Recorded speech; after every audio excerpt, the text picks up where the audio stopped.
அதாவது காவேரி டெல்டால வந்து விவசாயிகள் தவிச்சுட்டு இருக்கும் பொழுது நீங்க வந்து இப்ப செந்தில் பாலாஜி நல்லவரா கெட்டவரா அந்த விவாதத்துக்குள் நான் செல்லவில்லை. அவர் தவறு செய்தவரா செய்யாதவரா அதை வந்து கோர்ட்டு சொல்லட்டும்.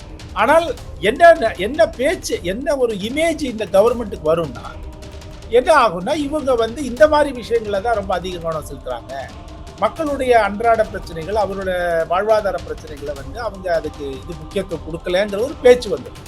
அரசாங்கம் வந்து மக்களுக்கு நேரடியா பாதிக்கின்ற விஷயங்கள்ல அவங்களுடைய கவனம் சிதறாமல் அதுல அவங்க கவனம் செலுத்தணும். அதை சிதறுவதற்கு என்னெல்லாம் விஷயங்கள் வருதோ, சர்ச்சைகள் வருகின்றனோ, பிரச்சனைகள் வருகின்றனோ, அதை கொஞ்சம் தள்ளி வைக்கலாம். இன்றைக்கு எந்த நபரோடு அவர்கள் தீவிரமாக எதிராக செயல்படுகிறார்களோ, ஒரு காலகட்டத்தில் அந்த நபரோடையே அவங்க கூடி குழாவி போயிடுவாங்க. இதெல்லாம் வந்து தமிழகம் பார்க்காத ஒன்றும் காட்சிகள் புதிய விஷயங்கள் கிடையாது. அதனால நீங்க வந்து இப்ப திமுகவும் அதிமுகவும் கூட்டணியே வச்சுக்கலான்ற மாதிரி எல்லாம் இப்ப வெளிப்படையாகவே பேசிட்டு வரும்பொழுது அதை நாம் வந்து ஒரு வருடத்துக்கு முன்பு ஏதாவது பேச முடியுமா?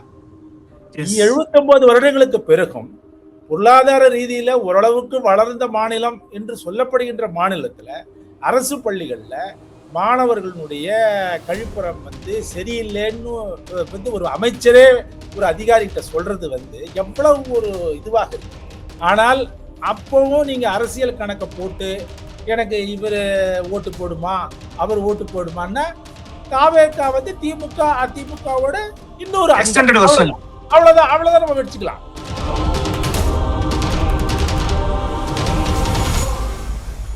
ஃபோர்த் ஸ்டேட் தமிழ் நேயர்களுக்கு அருள்மொழிவர்மனின் அன்பார்ந்த வணக்கங்கள். இது உங்கள் ஃபோர்த் ஸ்டேட் தமிழ் வழங்கும் பெருதினும் பெருதுகள் நிகழ்ச்சி. இன்றைக்கு நம்மோடு இணைந்திருக்கிறார் மூத்த பத்திரிகையாளர் தி ஹிந்துவிலிருந்து மரியாதைக்குரிய திரு டி ராமகிருஷ்ணன் அவர்கள். வணக்கம் சார். வணக்கம். நீங்க இப்ப பாத்திருப்பீங்க, செந்தில் பாலாஜி அவர்கள் தொடர்பான ஒரு விஷயத்துல வந்து சுப்ரீம் கோர்ட் வந்து அவருக்கு வந்து முன்பிணை வந்து வழங்கியிருக்கிறாங்க, முன்ஜாமீன் கொடுத்துருக்காங்க. சோ அரசுல இருந்து அவர் கண்டிப்பா வந்து பாதுகாக்கப்படுவாரு அப்படின்னு சொல்றாங்க. இந்த விவகாரத்துல தமிழ்நாட்டினுடைய டிவிஎஸ்சி ரொம்ப தீவிரமா இருக்கிறதா ஒரு செய்தி வந்துகிட்டு இருக்கு. முகாந்திரத்தோட பண்றாங்களா இல்ல காழ்ப்புணர்வோட பண்றாங்களா? இது எப்படி புரிஞ்சுக்கலாம் சார்? அதாவது இப்போ அது பிணை கொடுத்துருக்காங்க. பட் இப்போ வந்து அவர் வேற எந்த கேஸில் அவங்க போடுவாங்க அப்படின்னு நம்ம, அதாவது அந்த மாதிரி அவர் செய்தார் என்றால், அதாவது செந்தில் பாலாஜி இப்போ வந்து ஏனென்றால் அவர் ஏதோ ஒரு கேஸில் இப்போ பெயில் வாங்கிட்டாரு, அதனால இன்னொரு கேஸில் போடுறோன்னு அவங்க போட்டாங்கன்னா அது வந்து என்னை பொறுத்தவரையில் இது ஏதோ ஒரு காழ்ப்புணர்ச்சியில் செயல்படுறாங்க அப்படிங்கிற ஒரு எண்ணம் தான் கொடுக்கும். ஓகே, அதுதான் அவர் கொடுக்கும். பட் அவர் வந்து எனக்கு அது செய்வாங்களான்னு இப்போதைக்கு, ஏனென்றால் இப்போ நீங்க அதெல்லாம் முக்கியம் அல்ல. செந்தில் பாலாஜியை தொடர்ந்து செல்வதோ பின் செல்வதோ அதெல்லாம் வந்து இது இல்லை. இப்போ நீங்க வந்து ஒரு வறட்சியை நோக்கி தமிழகம் சென்று கொண்டிருக்கிற ஒரு காலம் மாதிரி தெரிகிறது. அதனால அவங்களுடைய கவனம் எல்லாம் அதுல இருக்கணும். அதனால வந்து செந்தில் பாலாஜி எல்லாம் அப்படி இருப்பார். நீங்க அடுத்த வருடம் கூட நல்ல மழை பெய்யுற காலத்துல கூட அவரை நீங்க மேல எவ்வளவு கேஸ் போடணும்னு ஆசைப்படுறீங்களோ அதை கூட செஞ்சுக்கலாம். அதெல்லாம் ஒன்றும் ஒரு பெரிய இது இல்லை. அதாவது நான் என்ன சொல்றேன், சிலது வந்து சில விஷயங்கள்ல வந்து கவனம் எதுல இருக்கணும் அரசுக்கு அப்படிங்கிறது இருக்கு. நீங்க ஒரு ரொட்டீனா சில விஷயங்களை பாட்டு செய்யறீங்க, அது செஞ்சுட்டு போங்க. பட் இது வந்து அப்ப என்ன ஆகும்னா இந்த மாதிரி பேச்சு வரும். அதாவது காவேரி டெல்டால வந்து விவசாயிகள் தவிச்சுட்டு இருக்கும் பொழுது நீங்க வந்து இப்ப செந்தில் பாலாஜி நல்லவரா கெட்டவரா அந்த விவாதத்துக்குள் நான் செல்லவில்லை. அவர் தவறு செய்தவரா செய்யாதவரா அதை வந்து கோர்ட்டு சொல்லட்டும். ஆனால் என்ன பேச்சு, என்ன ஒரு இமேஜ் இந்த கவர்மெண்ட்டுக்கு வரும்னா என்ன ஆகும்னா, இவங்க வந்து இந்த மாதிரி விஷயங்கள தான் ரொம்ப அதிக கவனம் செலுத்துறாங்க. மக்களுடைய அன்றாட பிரச்சனைகள், அவருடைய வாழ்வாதார பிரச்சனைகளை வந்து அவங்க அதுக்கு இது முக்கியத்துவம் கொடுக்கலங்கிற ஒரு பேச்சு வந்துடும். ஸோ அதை அவர் தவிர்க்க வேண்டும். ஏன்னா விஜய்க்கு வந்து இப்போது இப்போதான் வந்திருக்காரு. நீங்க அப்படி சொல்றீங்க. நேத்து நீதியரசர் புகழேந்தி போன்றவர்கள்லாம் வந்து பாத்தீங்கன்னா பாராட்டு சான்றிதழே கொடுத்துருக்காங்களே சார். இந்த ஆட்சி வந்து ஊழலுக்கு எதிராக லஞ்சத்துக்கு எதிராக நிறைய விஷயங்களை பண்ணிக்கிட்டு இருக்காங்களா சொல்றாங்கல்ல, அதெல்லாம் மக்கள் மத்தியில போய் சேரும்ல. செய்யட்டும், அதுவும் செய்யட்டும். நான் இல்லை சொல்ல, நீங்க அதான் சொல்றேன்ல, அந்த ஊழலுக்கு எதிராக லஞ்சத்திற்கு எதிராக செய்கின்ற நடவடிக்கைகள் நீங்க பாட்டு உங்களுடைய நிர்வாக ரீதியில என்னெல்லாம் செய்யணுமோ அதெல்லாம் செஞ்சுட்டு இருக்கேன். இல்ல அதுல ஒரு பாட்டு தான் செந்தில் பாலாஜிங்கிறாங்க அவங்க. அது இருக்கலாம். ஆனால் நீங்க வந்து அப்ப வந்து அவர் செந்தில் பாலாஜி சுப்ரீம் கோர்ட் போறாரு, கபில் சிபல் ஹையர் பண்ணிக்கிறாரு, அது போறாரு, உடனே நீங்க அதை விட பெரிய ஒருத்தர் வைக்கணும். இப்போ உங்களுடைய கவனம் வந்து அப்ப கொஞ்சம் சிதறுது. ஓகே. சிதறந்து தான் ஆகும். ஓகே. அதனால நான் என்ன சொல்றேன், இப்போதைக்கு செந்தில் பாலாஜி எங்களுக்கு முக்கியம் அல்ல. எங்களுக்கு முக்கியம் மக்களுடைய நலன், காவேரி டெல்டா விவசாயிகளுடைய நலன்கள். நான் அத வந்து நாங்க இது உடனடியாக தீர்ப்பதற்கு என்ன விதமான நடவடிக்கைகள் எடுக்க முடியுமோ அதை நாங்க செய்றோம். அப்படின்றது வந்து நீங்க எப்போ எப்படி காட்ட முடியும் என்றால், நாங்கள் ஓகே இப்போதைக்கு வாங்கிட்டாரா, பெயில் வாங்கிட்டாரா, சரி இருக்கட்டும். ஓகே. எங்க போயிட போறாரு அவரு? ஓகே. தமிழ்நாட்டில் தானே இருக்க போறாரு அவரு, மிஞ்சி போனா. ஓகே. ஏன்னா தமிழ்நாட்டில் இருந்தா தான் அரசியல் செய்ய முடியும். ஓகே. அதனால வந்து அந்த மாதிரி ஒரு இது இருக்கட்டும். என்ன இன்னும் இதெல்லாம் வந்து ஒன்றும் உடனடியா செஞ்சு என்ன நீங்க என்ன விதமான ஒரு சாதனையாக கருத முடியும்? இல்ல சார், என்னன்னா அமைச்சரே சொன்னார்ல சார், எங்களுக்கு ஒரு பழி தீர்க்கிறது கரூர்ல ஒரு பழி தீர்க்க வேண்டிய ஒரு வேலை இருக்கு அப்படின்னு அமைச்சர் ஆதவர்ஜனாவே பேசினாரு. கரூர் வழக்கு சிபிஐ கிட்ட போயிருச்சு. நெக்ஸ்ட் வந்து எம்எல்ஏக்களை பேரம் பேசினார்னு ஒரு வழக்குல வந்து உள்ள போட பார்த்தாங்க. அதுவும் எதுவும் பெருசா பண்ண மாதிரி தெரியல.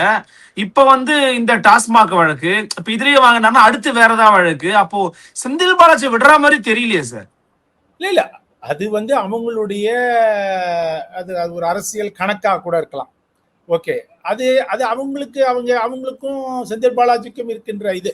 நம்ம அதை பத்தி நான் வந்து ஒன்றும் பெருசா, ஏனென்றால் ஒரு குடிமகனாக நான் அதை பத்தி பெரிய எனக்கு ஒரு இது இல்லை, அதுல ஈடுபாடு இல்லை. ஆனால் எதுல நான் அக்கறைப்படுகிறேன், எனக்கு என்ன அக்கறை வருதுன்னா, அரசாங்கம் வந்து மக்களுக்கு நேரடியா பாதிக்கின்ற விஷயங்கள்ல அவங்களுடைய கவனம் சிதறாமல் அதுல அவங்க கவனம் செலுத்தணும். அதை சிதறுவதற்கு என்னெல்லாம் விஷயங்கள் வருதோ, சர்ச்சைகள் வருகின்றனோ, பிரச்சனைகள் வருகின்றனோ, அதை கொஞ்சம் தள்ளி வைக்கலாம். ஏனென்றால் அது என்னைக்கு வேணா நீங்க நடத்திக்கலாம், அது எப்ப வேணா செஞ்சுக்கலாம். அது கோர்ட் கேஸ் எப்படியோ அவர் இப்ப நீங்க ஒரு கேஸ் போட்டுறீங்க, அவர் அரெஸ்ட் பண்றீங்கன்னே வச்சுப்போம், ஒரு பேச்சுக்கு சொல்றேன். அவர் என்ன பெயில் வாங்கறதுக்கு திரும்பி போக மாட்டாரா? அப்ப அங்க போனா அவருக்கு அதை சொல்ல மாட்டாங்களா? இந்த மாதிரி பெயில் இதுல கிடைச்சது, அதனால இன்னொரு கேஸ்ல அவர் பெயில் கிடைக்கூடாதுக்காக அதெல்லாம் வந்து கோர்ட்ல பேச மாட்டாங்களா? அதனால நான் என்ன சொல்லுகிறேன் என்றால், அது வந்து அவங்களுக்கும் செந்தில் பாலாஜிக்கும் தாவேக அரசுக்கும் இருக்கின்ற ஒரு தனி விவகாரம். அது நமக்கு வந்து அது அவர்கள் பார்த்துக் கொள்ளட்டும். அது மக்கள் பிரச்சனையே இல்லைங்கிறீங்க. ஆமா, அது அவங்களுக்கு வந்து வழக்கறிஞர்கள் இருக்கிறார்கள். அவங்க கோடிக்கணக்கில் செலவு பண்ணி அந்த வழக்கறிஞர்களுக்கு சம்பளம் கொடுத்து செஞ்சுட்டு போட்டோம். அது நம்மளுக்கு அதுல சம்பந்தமே கிடையாது. நான் ஒரு குடிமகனாக நான் என்ன கருதுறேன்னா, என்னுடைய பிரச்சனையை அவர் தாவேக அரசு எந்த அளவுக்கு தீர்ப்பதற்கு முனைகிறது, என்ன மாதிரியான நடவடிக்கைகள் எடுத்திருக்கிறது, அதுதான் என்னுடைய இது. அதுதான் வந்து எனி சிட்டிசன் வந்து அதுதான் கவலைப்படுவான். ஓகே. அது அரசியல் ரீதியில அது பாக்குறாங்க, போறாங்க. அரசியல் கட்சி தலைவர்கள் இன்றைக்கு எந்த நபரோடு அவர்கள் தீவிரமாக எதிராக செயல்படுகிறார்களோ, ஒரு காலகட்டத்தில் அந்த நபரோடையே அவங்க கூடி குழாவி போயிடுவாங்க.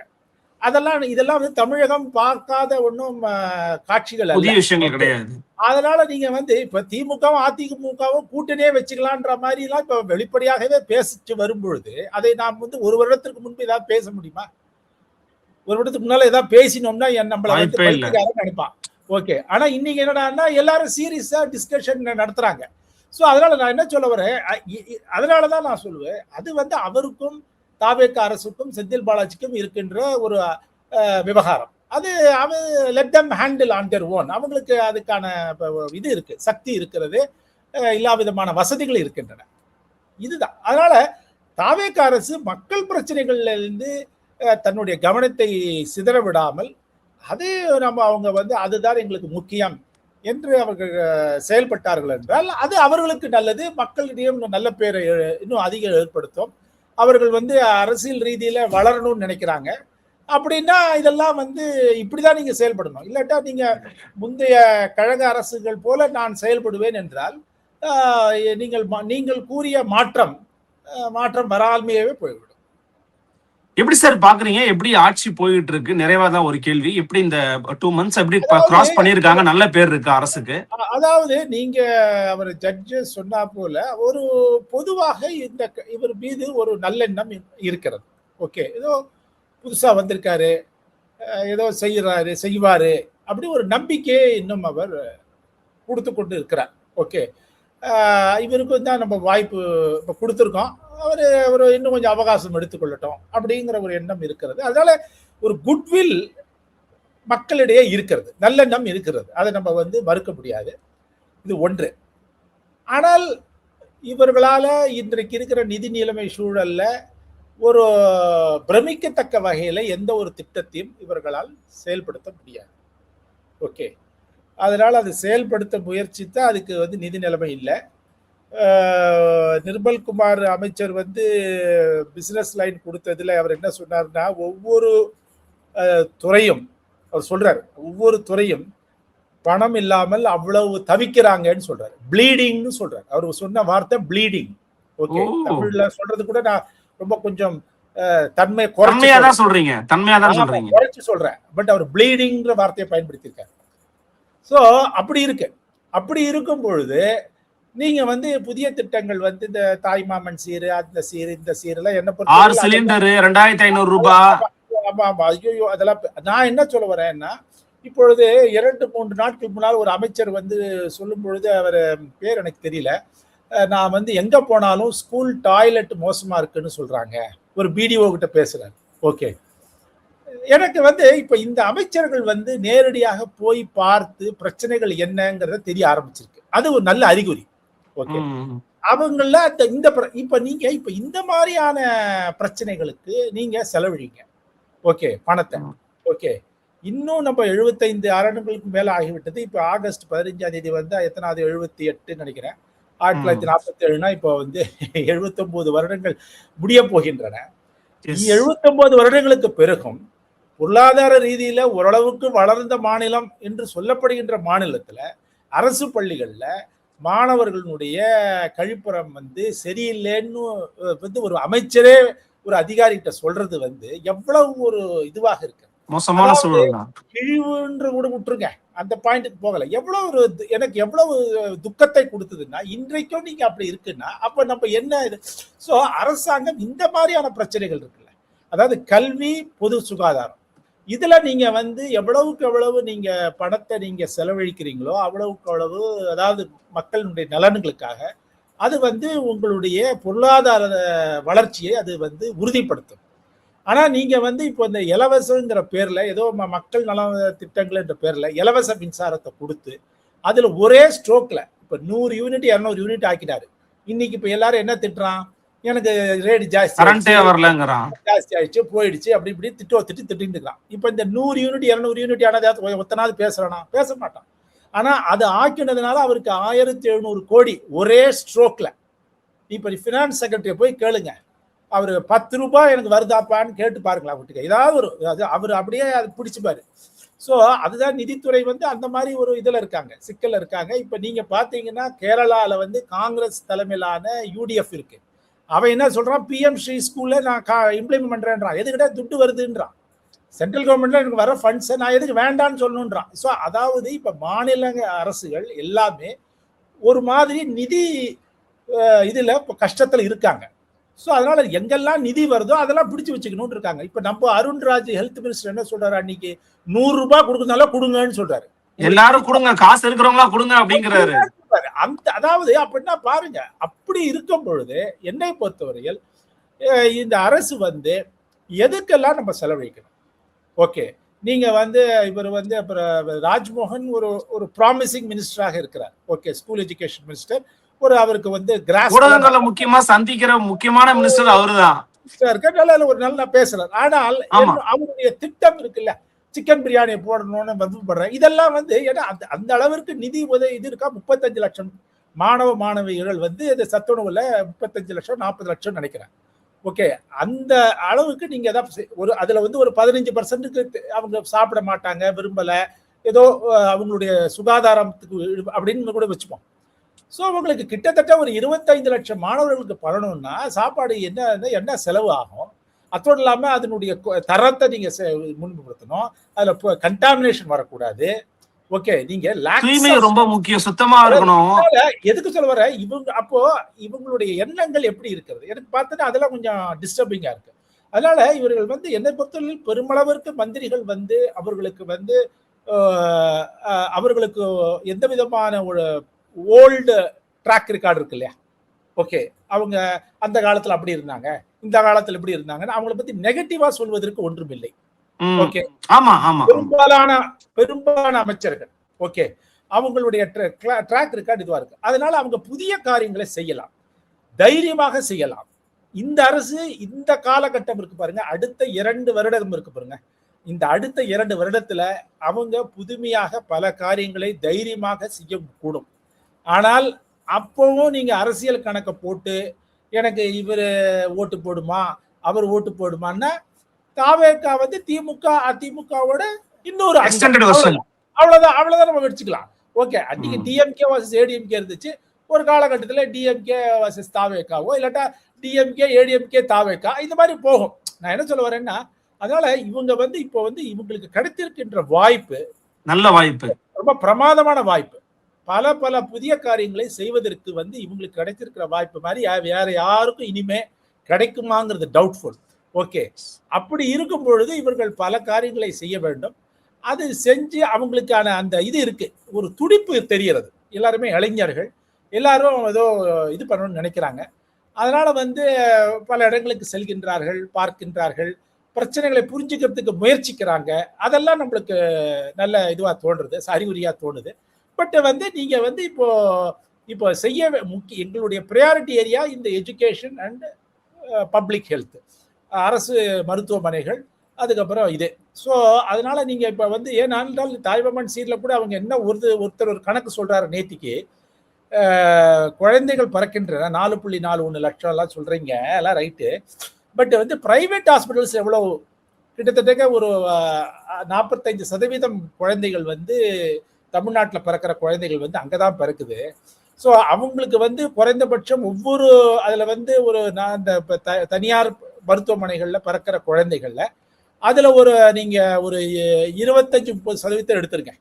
ஓகே, எடுத்துட்டீங்கன்னா அந்த மற்றவங்க இருக்காங்க இல்லையா, ஒரு 65%, 2/3 வச்சுப்போம், 1/3 மிடில் கிளாஸ் போறாங்கன்னு வச்சுப்போம், ஓரளவுக்கு வசதியானவர்கள். அவங்க வந்து 1 லட்சத்திலேருந்து 2 லட்சம் அவங்க செலவழிக்கிறாங்கன்னு சொல்றாங்க. இப்போ அந்த 1 லட்சத்துக்கு 2 லட்சத்தை அவங்க செலவழிக்க முடியாதபடி நீங்க வந்து அரசு மருத்துவமனைகளே சிறப்பாக செயல்பட்டு அதற்கேற்ற அளவிற்கு நீங்க மருத்துவர்களையும் நீங்க மருத்துவ கட்டமைப்புகளை நவீனப்படுத்தலாம், மேம்படுத்தலாம். அதாவது பிசிக்கல் ஹார்ட்வேர் நல்லா இருக்கு. ஆக்சுவலி நீங்க ஹாஸ்பிட்டல்ஸ் போனீங்கன்னா ரொம்ப சூப்பர் கிளாஸ் இருக்கு, அதெல்லாம் ஒன்றும் இல்லை. கடந்த 10 வருடங்களாகவே அது அஇஅதிமுக ஆட்சியிலிருந்து கொஞ்சம் இது பண்ணாம இருந்தா திமுகவும் அது அடுத்த லெவலுக்கு இவங்களும் அது செய்வாங்கன்னு நான் நினைக்கிறேன். ஆனா சாஃப்ட்வேர் பார்ட் இருக்கு பாருங்க, டாக்டர்ஸ் இல்லை, நர்சஸ் இல்லை, பாராமெடிக்கல் ஸ்டாஃப் இல்லை, இந்த மாதிரியான விஷயங்கள்லாம் நீங்க வந்து அப்ப நான் என்ன சொல்றான், சம்பளம் கொடுக்கணும், அப்புறம் பென்ஷன் இருக்கணும். இந்த லைபிலிட்டியை வந்து அரசாங்கம் அதிகப்படுத்துவதற்கு விரும்பவில்லை. அப்படி இருக்கும் பொழுது அப்போ வந்து இந்த கவர்மெண்ட் ஹாஸ்பிட்டல் போகாம எங்க போவான், போக முடியலன்னா பிரைவேட்டுக்கு தான் போறான். ஸோ அதனால அவர் என்ன பண்ணணும்னா, இல்லை நீங்க வந்து அதாவது பொருளாதாரத்துல நலிந்தவர்கள் கூட, இப்போ கஷ்டப்படுறவங்க கூட கடன் வாங்கியாவது பிரசவத்துக்கு 1 லட்சத்து 2 லட்சம் கொடுத்து பண்றாங்க. அதை நம்ம தவிர்க்கணும் இல்ல. அவன் வந்து இதுக்கு போய் அந்த மாதிரி அவர் செய்யணும். அதாவது அதனால நான் என்ன சொல்ல வரேன்னா, இலவசங்கள் வந்து நீங்க யாருக்கு செல்ல வேண்டுமோ, ஓகே, தகுதியானவர்கள்னா உண்மையிலே தகுதியானவர்களுக்கு தான் கொடுக்கணும். ஓகே, சகட்டு மேனி எல்லாருக்கும் தூக்கி வீசி எரியறேன்லாம் தேவையே இல்லை. ஓகே, அது ஒன்று. இந்த 100 யூனிட் எலக்ட்ரிசிட்டி ஃப்ரீ கொடுக்குறீங்க புரியல. அப்ப போட் கிளப் ரோட்ல இருக்கிறவங்க கூட இன்னைக்கு 100 யூனிட் ஃப்ரீ. அவன் கேட்டானா, அவன் உங்ககிட்ட எனக்கு 100 யூனிட் ஃப்ரீ கொடுப்பான்னு. ஸோ அதனால அதெல்லாம் தேவையில்லை. அதனால நீங்க என்ன பண்ணுங்க, அதெல்லாம் கொஞ்சம் சுருக்கி பணத்தை இது பண்ணி கட்டுப்படுத்தி இந்த விஷயங்கள் 2 துறைகள்ல வந்து அரசு கவனம் செலுத்தி செஞ்சாங்கன்னா இவங்களுக்கு இன்னும் நல்ல பேர் வரும்னு நான் நினைக்கிறேன். பார்க்கலாம் சார், எப்படி இந்த அரசாங்கம் செயல்படுகிறார்கள் அப்கமிங் டேஸ்ல அப்படிங்கிறத பொறுத்து இருந்து பார்க்கலாம். எங்களுக்காக வருகனை ஏற்று உங்களுடைய வருகனையும் கருத்துக்கும் பதிவு செய்ய மிக்க நன்றி சார். நன்றி. நன்றி. வணக்கம்.